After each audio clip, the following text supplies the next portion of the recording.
but it should hurt us. Like it should feel not right. What are they? We're just going over something from last time. What is it? Why is it that they have to now take away the Elohei Nechar? Shouldn't they have done that to begin with? How can you worship Hashem and still have Elohei Nechar in your? So it's like house? Really embedded in them. Yes, like yes, doing both. Yes. Okay, so the end of this parak, it seems like Hashem says, I'm done. Like I'm out. Okay. Anyway, we had a long talk about that, and we started talking about Perek Yud Aleph, about Yiftah, right? And he's a Gibor Chayil, and he's in Gilad, and Gilad gives birth to Yiftah, but there's added in this Ben Isha Zonah, okay, which is clearly makes his character a little bit less positive, but he does have rights to be Yoresh with his siblings. It could be he's even the Bechor, because it says that afterwards Gilad's wife has children, and then the sons send him out, and he runs away to Eretz Tov, and he is surrounded by Anashim Reiki. And then we get to Pasuk Dalet. I think that's where we got to, Pasuk Dalet. Vahim yamim ve'elchamu bnei Ammon in Israel. Okay, so now since we had this break talking about Yiftach, we're going back to the original, what we were talking about at the end of Perek Yud is Vayitzaku bnei Ammon v'yachnu b'Gilad v'yasu bnei Israel v'yachnu b'Mitzpeh. Okay, so they're each there's the two encampments. Okay, so and bnei Ammon is continuing. ויהי כאשר נלחמו בני עמון עם ישראל, וילכו זקני גלעד לקחת את יפתח מארץ טוב. Okay, so they've heard there's this Gibor Chayil Yiftach, so then Ziknei Gilad decide, okay, let's go. Nobody, now, in Perek Yud, Pasuk Yud Chet, it said, Vayomru ha'am, Sarei Gilad, which is the same as maybe Ziknei Gilad, Isha rehu, Mia Isha she'ifal lilachem b'bnei Ammon, Rosh lechol yoshvei Gilad. Okay, so they had said, anybody who's willing to fight Bnei Ammon, they'll be the Rosh. Apparently, nobody answered the call. Okay, they've gotten to this point where they were continuing fighting and nobody's answered the call. Therefore, they know there's this Gibor Chayil Yiftach who went away, so therefore they're going to call Yiftach. Okay, now we're back in Pasuk in Perek Yud Aleph, Pasuk Vav. ויאמרו ליפתח, לך והיית לנו לקצין, ונלחמה בבני עמון. So they come to Yiftach and they say, please be a katzin, and then we'll fight Bnei Ammon. What is anything bothering in this pasuk? Did they already fight? They're already fighting. Okay, so after the 12 years, you would think they would say be le rosh. Exactly right. They had said anybody who would fight would be le rosh, but they're saying katzin. Okay. If you notice, it says "Vaytalanu lekatzin." Now, the Malbim explains what's the difference between a katzin and a rosh. And I think I brought it on your thing. It's in Vav, Pasuk Vav. It's in 20. Okay, I don't have the sheet. You want to see it? No, I have the Malbim. I could look at her and then take it after. Okay, fine. No, but this is the old. This is the new one. I need the old one. Yeah. Okay. Okay. So then, okay, יש הבדל בין ראש וקצין, the Malbim says. You have the sheet? הקצין הוא העומד בקצה המחנה, מחמת חשיבותו, מעלתו וגבורתו. The קצין, why is it called קצין? I never thought about this. He's at the קצה because he's the leader. So he's the because of his. Do you have it? I'm sorry, so many sheets. Oh, great. Okay. Yes. Source 20. Yeah, great. Okay, so then he says, like the katzin is from katzeh. He's at the edge of the encampment because he's because of his importance and his gvura. Or be'osher or be'chokhmah, either because he's rich or because he's smart or he's able. Hagam she'eno rosh v'moshel alehem. But he's not really leading. He's not their leader. כמו שמילה לך קצין תהיה לנו, והנה הם לא דיברו אותה תחילה על שכרו אחרי המלחמה, רק על אתה. They're just talking about, right now you could be a קצין, and maybe afterwards we'll make you the ראש, okay? Maybe. אמרו שיהו בקציהם מצד חשיבותו כי הוא גיבור מכולם. Also now we have a קצין in the army, but he's not the melech, like he's not the ראש, okay? ולכן אמרו בנלחמה בבני עמון בלשון רבים, כי הקצין אינו הראש שתתייחס המעשה אליו לבדו, כי במלחמה כולם שווים עמו, רק הוא עומד בקציהם. Okay, he has an important place, but he's still fighting with everybody, which is very similar to what we have now also, right? Okay, so that's, they come and they say, be a קצין. פסוק זין, ויאמר יפתח לזקני גלעד, הלא אתם שנאתם אותי ותגרשוני מבית אבי, ומדוע באתם אליי עתה כאשר צר לכם? He's not a friar. He's not going to accept this. He says, look, you sent me away. Now, apparently, by Deen, he should be your resh with his brothers. And apparently, his brothers got backing from the Ziknei Ha'ir. So therefore, you sent me away. Suddenly, you're now my friend, and now you're coming to get me? That doesn't, when you have a trouble, that doesn't make sense. Okay, ויאמרו זקני גלעד אל יפתח, לכן אתה שבנו אליך, והלכת עמנו ונלחמת בבני עמון, והיית לנו לראש, לכל יושבי גלעד. Okay, so they get it. And they're like, okay, so therefore, we came back to you, and now you can come, and then you can be a rosh. Okay? What's missing? Okay, now, if Yiftach is going to be now the Moshiach of Am Yisrael, again, we talked about this last time, there's something very big missing here. Hashem. Hashem. Yes, it's all, now again, it reminds us of Avimelech. It's less, I don't know about you, but I kept thinking about Avimelech's story here, because like he also was like kills all his brothers. There's also something him versus the brothers, and there's also like the Shem but it's more his initiative. It's the other way around. It's his initiative. But if we said that Hashem is pulling away, then what else are they supposed to do? Yafeh. There isn't a Moshiach. Right. So they're like, okay, so we have to worry about it ourselves. Right. Yeah. But we also see, I think we realize the same thing with David Goliath.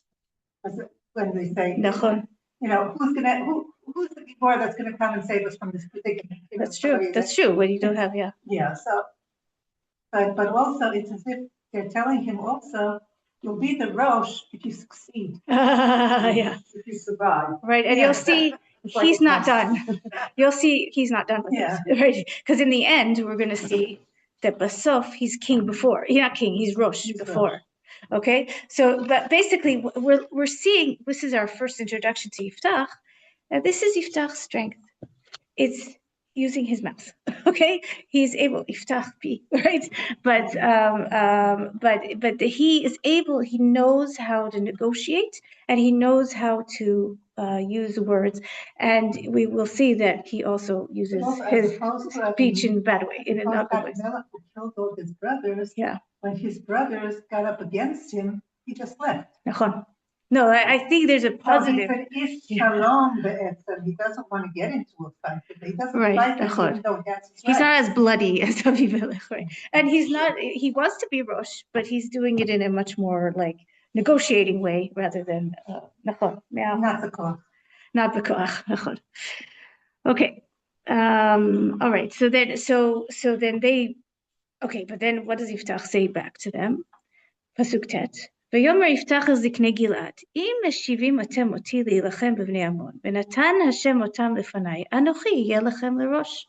Okay, it seems he's saying, right, if I do it, then you'll make me, and Hashem helps me, then you'll make me rosh. נכון, he does bring in Hashem, and you'll see he will bring in Hashem. He's looking for Hashem, like Yiftach is looking for Hashem. Okay, and so now, I think we've actually finished with the old page. We're now on the new page. Okay, Pasuk Yud. ויאמרו זקני גלעד אל יפתח, השם יהיה שומע בנותינו, Okay, so then again, and they bring in Hashem also. So like here again, I think just in contrast to Avimelech, it's a much more like everybody is yes, but it sits well. Like it's done with peace. He is sort of he's sort of coercing them, but he is doing them a favor by. But it also could be that he really wants to be a Rosh because if he's going to have to fight Melech Midian, which we'll see he'll start with his mouth to argue with him, then he has to be in a position to be able to send messengers and have some authority to be able to do anything. It might not be just he wants to make himself king. Okay. Okay. Veilech Yiftah. Well, again, though, on the other hand, we can contrast him to Gidon, who didn't want the authority at all. Like he avoided it. And when they was Hashem was sending him. No, he was appointed by Hashem. And he was saying, he was more or less like Moshe. What do you say before? Here, Hashem isn't choosing the person. So therefore, like they're left. Hashem said, forget it. Right, so they have to fend for yourself. They have to come up with their own solution. Right, But I think that it's interesting also that they picked the person that they knew that they obviously knew that they knew that he was connected to Hashem. Like they knew that there was something they had to do different and pick somebody that was the right choice. I mean, I think it might be that they choose him because it says he's Gibor Chayil. They know. I'm not sure. I don't think it's because of his connection to Hashem. No. Like I'm pretty sure it's probably because they've heard that he's Gibor Chayil. He has followers, and he has. I don't know that it's. But maybe because it doesn't seem to be that, and also very successful because he believes in God. In Hashem. It could be. I mean, he clearly does believe in Hashem to some extent, but we'll talk about that. Okay. All right. Okay. So Vayilech Yiftach im Ziknei Gilad.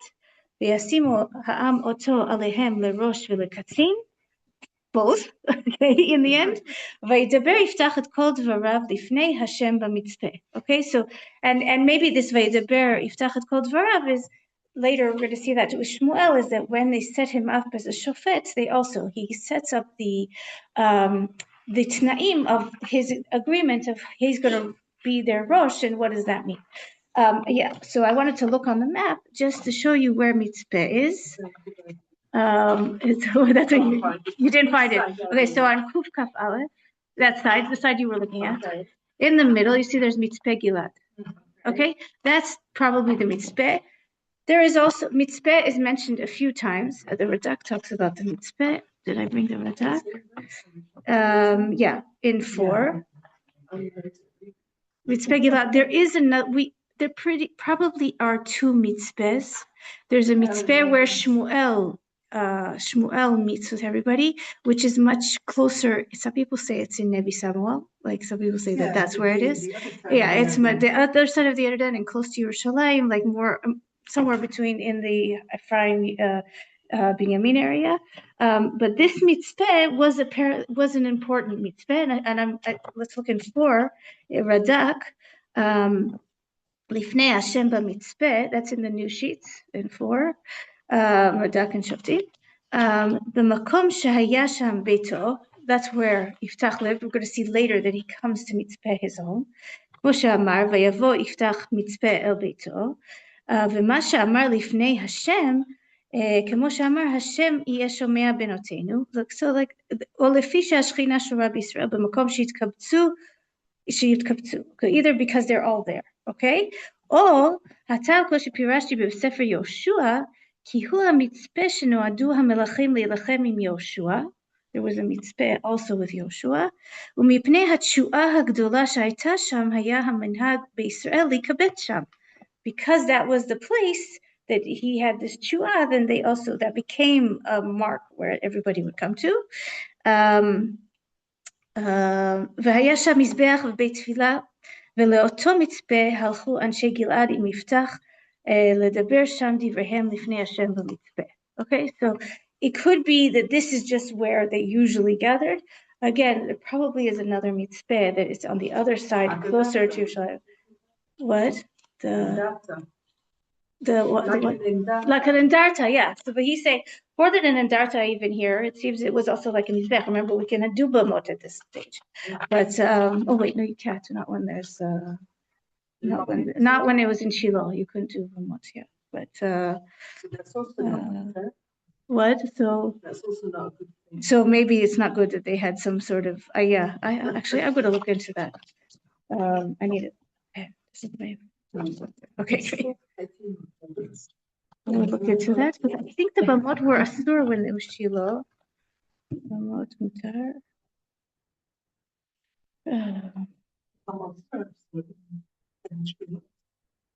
What? The Bamot?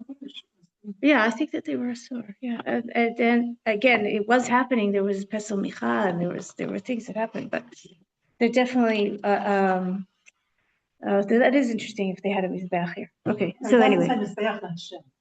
Yeah, not a Pesel Micha, right? Or Beit Tefillah. Okay, the original B'tekneset. Right, maybe. Okay, so anyway, but in this story, it's going to be very central because again, we also said that Bnei Israel are at the mitzvah because they're Mul Amon. Okay, so that it's a very essential place. Is the mitzvah in Ammon?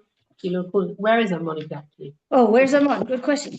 Okay, so that's what I wanted to. We're going to get into that in a minute because there's going to be an argument between Yiftah and Ammon. Okay, so we remember. Okay, so we could go to the Da'at Mikra, but I'll first explain it. Right, Am Yisrael came to Ever HaYarden, right? We passed Moab and Ammon, and we are not allowed to conquer them. Okay, we get to Sichon and Melech Heshbon, and we ask him, can we please pass? And he says no, but we're allowed to conquer him because he's Emori, and then we conquer him. In the Torah, in Bamidbar, it says that Sichon conquered land from Moab, actually, but apparently also Ammon, and therefore we were able to conquer that land. Okay, so Ammon is here on the side, Moab, and now so we were. Here's the Arnon, right? So we were here. This is the Gilad, and this. I mean. Yeah, this is the Gilad, and this is Menashe, right? Okay, that's okay. Menashe, and here's the Hermon. We were like, the land that there's going to be a conflict between the Arnon and the Yavuk. Okay, Ammon is to the right. It's not there. I mean, but this is the land that is in question. Okay. Does this area have Kedushat Eretz Yisrael? The other side of it, I think it's a machloket. But I think that it's a machloket. So I think it's a machloket. Again, Kedushat Eretz Yisrael. It's like way over. Right now, what we consider. But it looks like quite far. But that's Ever Yarden. It's right next to I don't know how it's Yarden of today. Yeah, but whether it has Kedushat Eretz, right now what we consider having Kedushat Eretz Yisrael is what Ezra did. So he didn't get to that part. So that I'll again. That's another thing to look at. Okay. Did Yeshua get this part? Well, Reuven, Gad, and Chatzi Menashe were there, right? They even had it for Moshe. Moshe got this part, right? So that's even further back. But between this Arnon and the Yavuk is the area that we're right now having a conflict about. Okay. So Am Yisrael's on the mitzvah. And Ammon was Gilad, I think, right? Okay. So, so I just brought that Mikra. Actually, it's in the old sheets. The old sheets, in 15. Okay. Just to give the background as to because we're going to, in a minute, Yiftah is going to have an argument with Melech Ammon. So just to help to remind us. שנים מספר לפני הכיבוש הישראלי הייתה מלחמה בין מואב לאמורי, אוקיי? סיחון מלך האמורי היכה את מלך מואב וכבש את השטח, between the Arnon and the Yavuk. תוצאותיה של מלחמה היו מכריעות. שני העמים האחים, עמון ומואב, become disconnected because of him conquering that area. ארץ מואב הצטמצמה ונסוגה דרומה לארנון. Okay, so they like we saw there or not, right? Like Yam HaMelech and down. ואילו ההמונים נהדפו מזרחה, אוקיי? מצד שני השפיע מצב עניינים זה על כיבוש הישראלי, שוב לא נאסר על ישראל לכבשו. So now we could conquer it because it was no longer considered Moab land, it's considered Sichon. And then they made another point that I thought was really, really, this was connected more to Yiftah. יסוד קיומו של אדם באותו תקופה היה זכותו לשבטו, למשפחתו, לבית אביו. לחמו ומימיו באו מנחלת אבותיו. אחיו ובית אביו היו גאוליו בעת מצוקה בחייו, הם גאלו את דמו אם נפל בידי בני עוולה. That's their times are different than ours. Like where you lived and your nachala and your family was your safety. Like it was, that's how you were safe. הזקנים, ראשי בתי אבות, היו מנהיגי הציבור. מי שהידח ממשפחתו שוב לא היה אדם מן היישוב, לא היה לו מגן ומחסה. לפיכך נטו פליטי יושבי הקבע לחיות בינם לבין עצמם. So then that's why Yiftah is with all these rekim. It was something I should have said before, but just I see it now. But that, like, just to emphasize the Yiftah's having left means that any security of his is left. Anybody who's kicked out of their nechalat avotav have no protection. I think we don't have that reality now. Like we move all the time and we're all the time leaving. Although when you do live in a place for a long time, then you have that, you build that. But he didn't, that Yiftah having to leave was a much greater consequence than just, okay, he had to leave. But is that how he got his? You don't have, exactly. Is that how he built his strength? I mean, he clearly had Gibor Chayil qualities, and he was able to bring everybody. And also David, when David has to leave, right? David has the same situation. He also has Rekim next with him. Like anybody who had break from a connection to place. Yeah.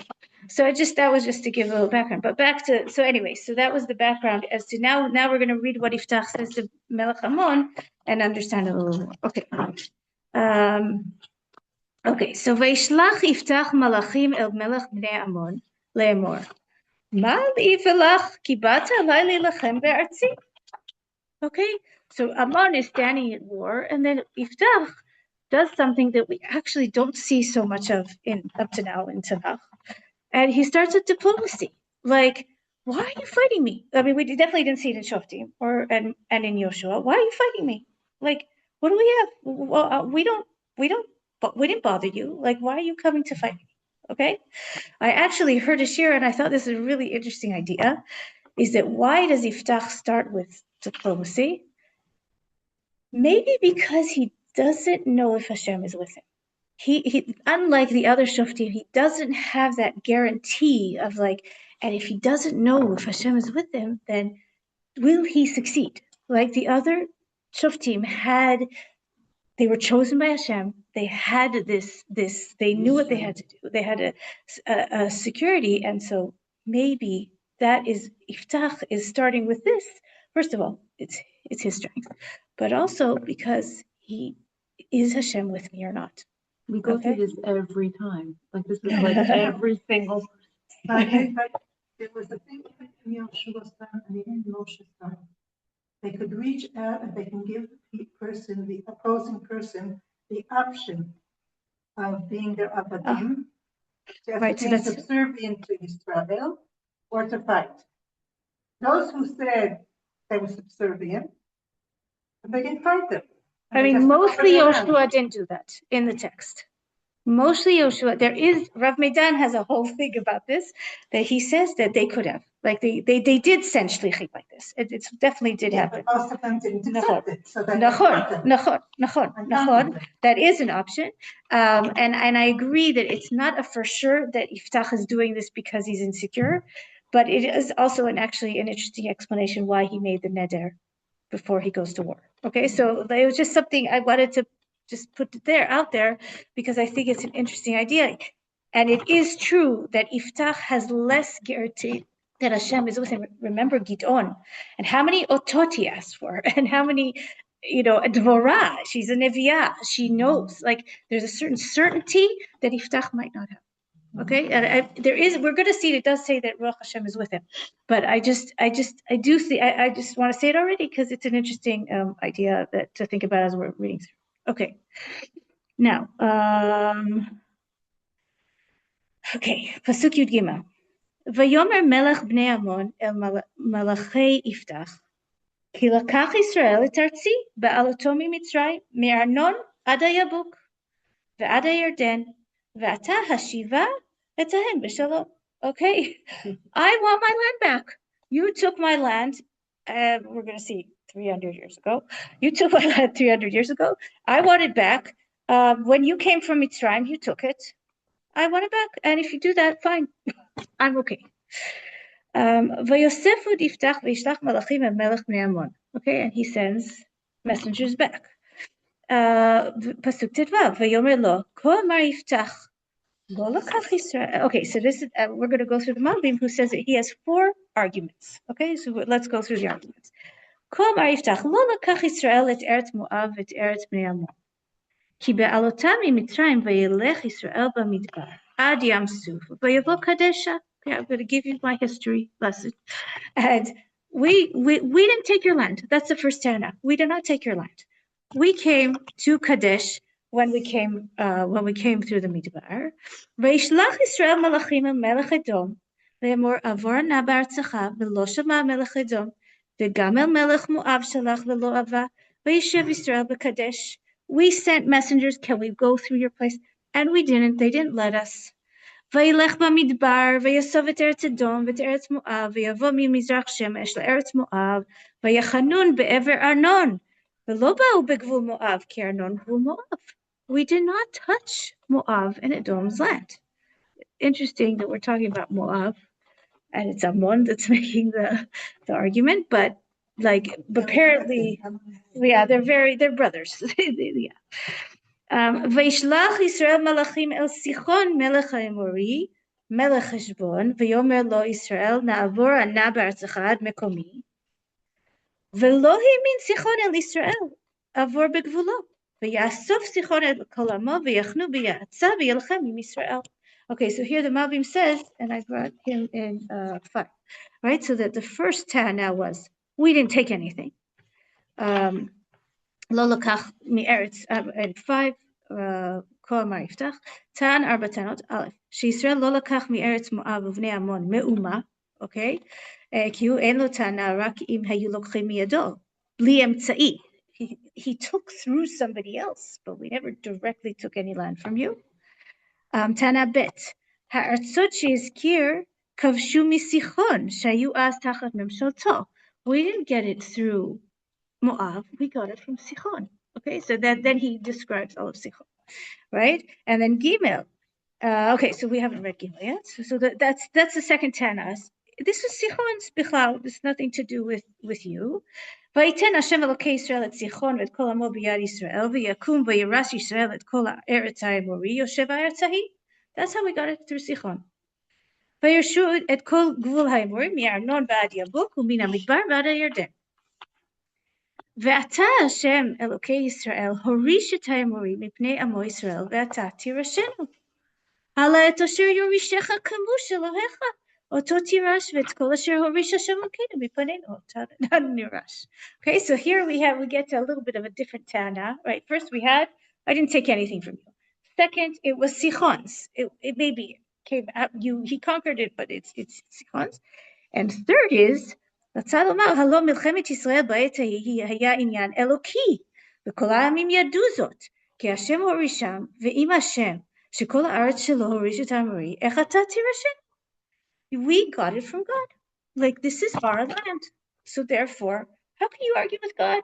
I mean, he brings in, some Mefarshim say, he's talking in his language, and he says, your God gave you what he gave you. Well, we're going to argue with what your God gave you? No, he gave you, what do you get? Now, Kamosh happens to be the Melech of Moab, the Elokei Moab. But anyway, he's sort of saying, like, you have your God and our God gave us this. So, and at the time, everybody was some God-fearing. And so therefore, this God gave us, so therefore, it's ours. And now his fourth Tana ואתה הטוב אתה מבלק בן ציפור מלך מואב הרוב רוב עם ישראל אם נלחם בם בשבט ישראל בחשבון ובבנותיה ובארור ובבנותיה ובכל הערים אשר על ידי ארנון 300 שנה ומדוע לא הצלתם בעת ההיא? Okay, are you better than the other kings that tried to fight us? Balak, who's from Moab, all these kings. But we've been here for 300 years. How come you're remembering to fight us now? Like, that doesn't make sense. So here, the Rashi actually brings the whole count of how we got to 300 years. But it actually is a fascinating thing. We actually have a time point given to us. Like how we say Shoftim was 400 years. So Yiftah, it's been 300 years already. Like it's actually, we get a actual time print here. But it's actually very interesting to think about these arguments in terms of what's happening today, right? In terms of Hashem gave it to us, we've been here, or have they been here? Like it's interesting to think about it, but we're not going to turn this share to political arguments. Okay, anyway, but I just thought it would be interesting to look quickly at Rashi just to see how the counting comes out. I actually did not check the numbers. To be honest, I didn't have time to go through the numbers, but I'm trusting Rashi right now.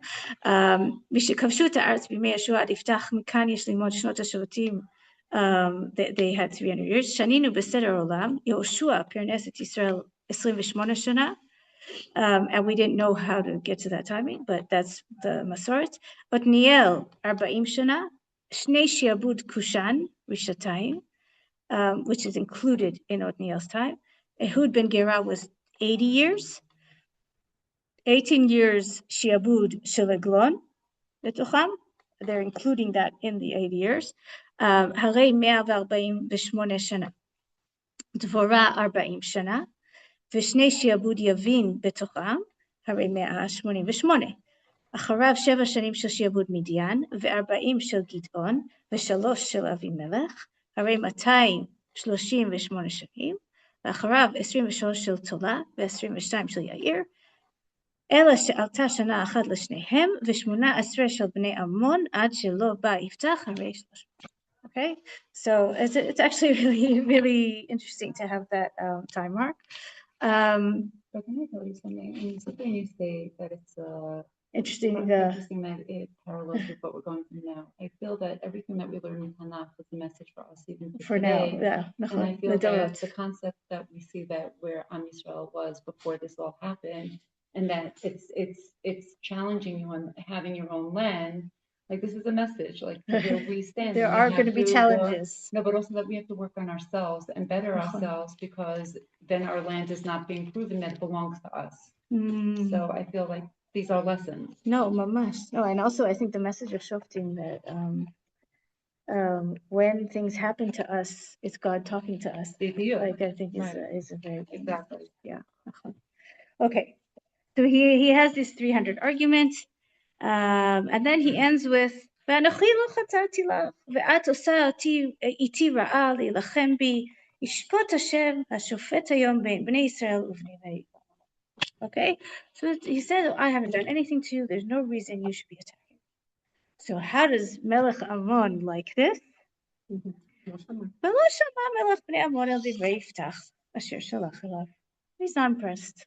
He wants to make war. He wants to make war. Okay. ותהי, ותהי על יפתח רוח Hashem. So this is the first sign that Hashem is with him. ויעבור את הגלעד ואת מנשה, ויעבור את מצפה גלעד, וממצפה גלעד עבר בני עמון. Okay, so we know that Ruach Hashem is with him. The question is, does Yiftach know? Okay, and the question comes because of the next pasuk. Okay, וידור יפתח נדר להשם, ויאמר אם נתון תיתן את בני עמון בידי, והיה היוצא אשר יצא מדלתי ביתי לקראתי בשובי בשלום מבני עמון, והיה להשם והעליתהו עולה. Okay, now do you make this neder if you feel Hashem is with you? You could argue both ways. Oh no, I have it. You could argue both ways. I feel like you could say, just or not, like, you could say, he felt Hashem. He just wanted to give something. Like, he felt Hashem, so he's now talking for Hashem. Right. Just because he felt the rock. Oh, but it could be he feels, the question is Hashem with him to fight? Is Hashem with him, or is he with him to conquer Ammon? Is two different things. But he does say, if you give to me, then I will do this. There are other people who've done neders, right? Who do we have that did a neder? Oh, yeah, Shoftim. And also Yoshua, obviously. Yoshua, who does in the beginning with Baruch, they made a neder. No, they didn't make a neder. It's not if you do this. No. Well, I mean, there is the famous one of a whole parsha of many psukim, Eved Avraham, right? He makes a neder. Although he doesn't say there that I will do this if, like that. That's a little bit different. But there's Yaakov. Yaakov makes a neder when he leaves. When he's running away, he says, if you do this, then right, I'll bring a mizbeach in Beit El. Who else makes a neder? Okay, we're going to go through it in Chazal afterwards. But neder is something that's been done, and whether it's positive or negative is a question. Okay, but it does. It could be that he's just trying to say, I want to do this for you, Hashem. And it could be he's saying, I'm insecure, and so therefore I'm making this neder to try to guarantee that Hashem helps me conquer. Moshe, where does he make a neder? I thought it was before he goes, like he says it to him that if you help me, like I will. I thought that when he's trying to be like manhig, he's still doubting Hashem. Like he does have doubt, but he doesn't make a neder. He doesn't make a neder. Okay. Yeah. Okay. ויעבור יפתח אל בני עמון להילחם בם, ויתנם השם בידו. Okay, so actually it's very interesting. Like this, I was listening to Rav Yonatan Yaakovs, and he said it seems that the neder, like he says, im naton titen et bnei Ammon biyadi, and then it says vayitnem Hashem. So it could be really the neder was an important part of Hashem. The question: did he need the neder to get this? To get this victory? We know that Ruach Hashem was with him already before he makes the neder. So that's a question: was it necessary or not? Okay, so then so then he goes by, and then Hashem noten lo. And even though he wasn't chosen by Hashem, I want to point that out also, like that this is where, like the shir from last week was that Hashem is with us even when he's said, I'm not bringing you a Moshiach, but when the situation is there, Hashem is still with us, okay? Vayakem mi'aru'ar ve'ad bu'acha מינית 20 עיר, ועד אבל כרמים, מכה גדולה מאוד, ויכנעו בני עמון מפני בני ישראל. He manages to conquer everything, and he and maybe we'll look and see where is Aru'ar on the map. Yeah, I don't think it's on this map. It's not on this map. But he manages to conquer all the land, all the area. I don't think he conquers from Ammon's area, but I think everything of oh yeah. So how far is Arnold? Arnon. Okay, so he manages to conquer all that area that was being argued about, right? Yeah. That was the part that they were arguing. Okay.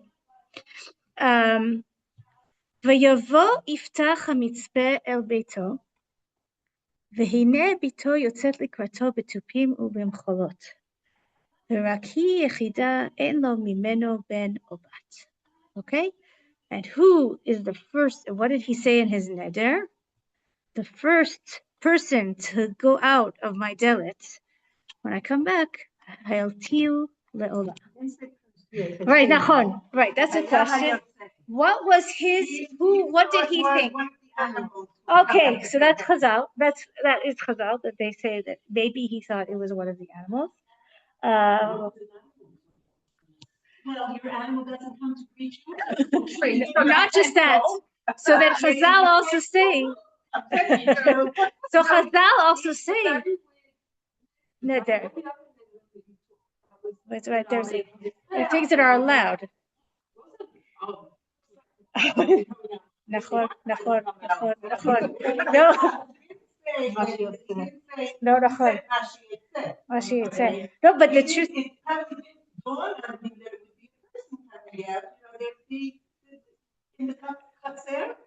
His first animal. Yes, but what if it was a non-kosher and a non-tahor animal?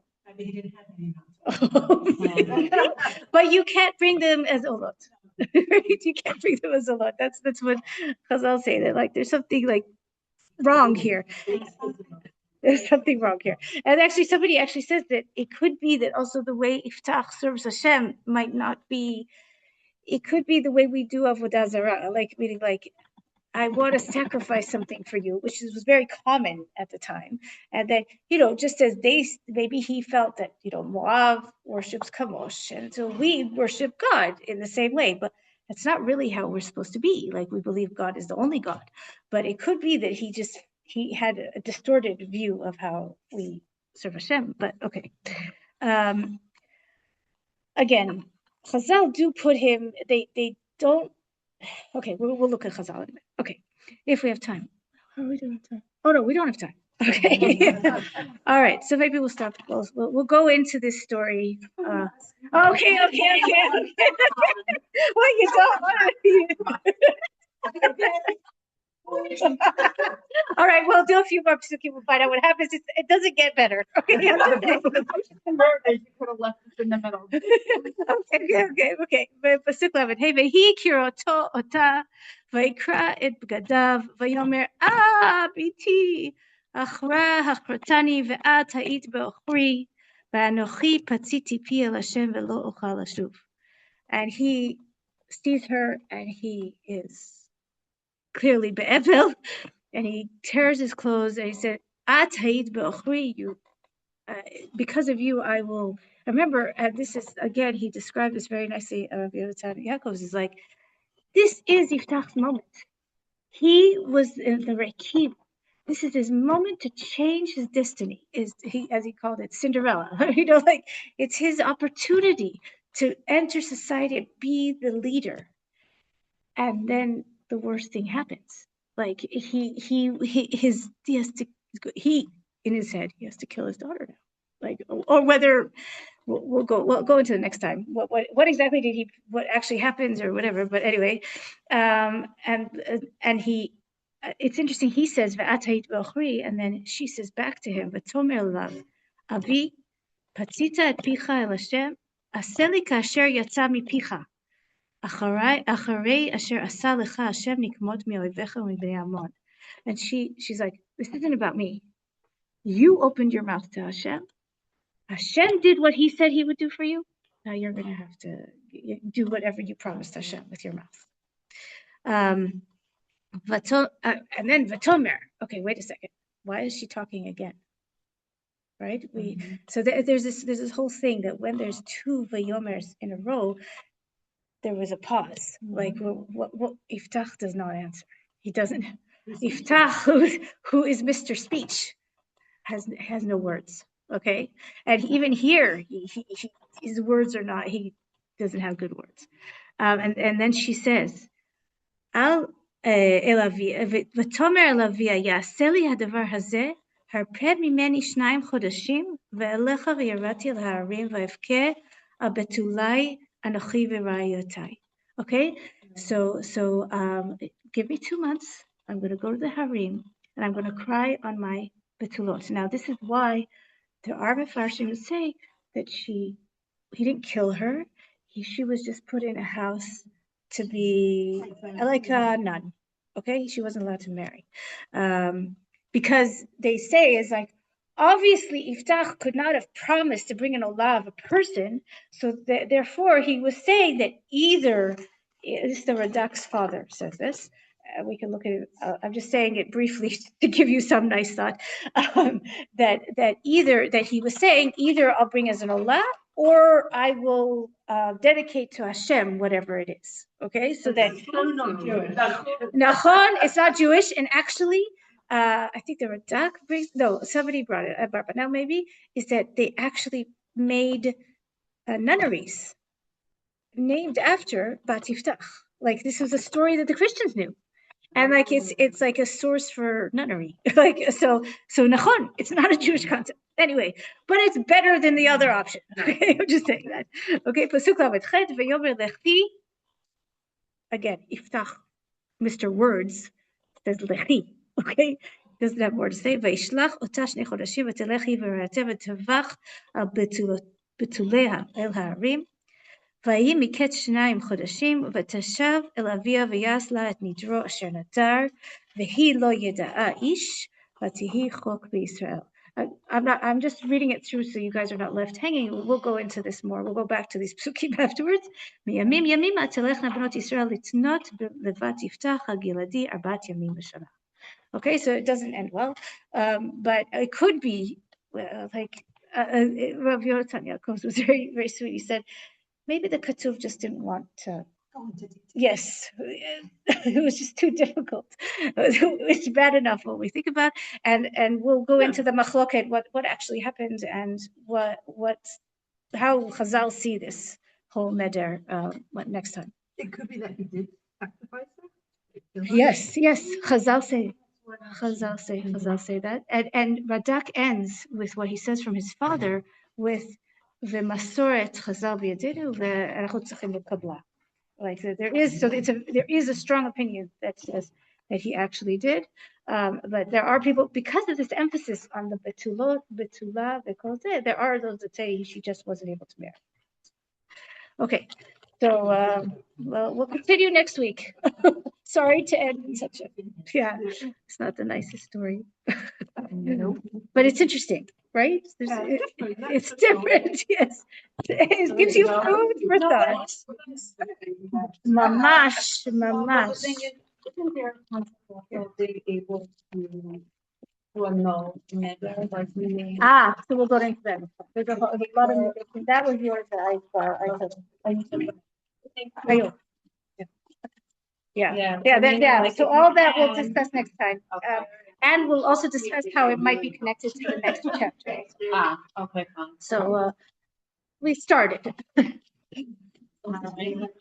Yeah. So Thank you. Thank you.